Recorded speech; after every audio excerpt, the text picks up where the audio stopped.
This video is para sa mga ka-relate lang naman. Wala naman akong pinapatamaan, pero kung matamaan ka, yes, para sa'yo to.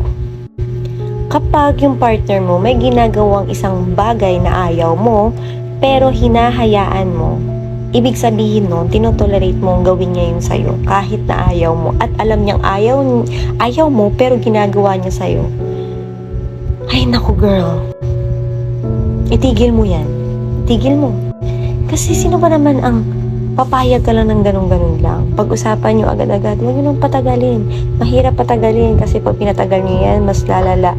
At akala mo okay lang yun. Hindi. Mas maiisip niya na, ay, okay lang yan. Kasi nga, wala kang ginagawa ng aksyon.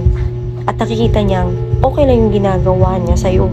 So, meaning, tinotolerate mo siya na gawin yung bagay na yun na alam mo at alam niya na masakit yun both side.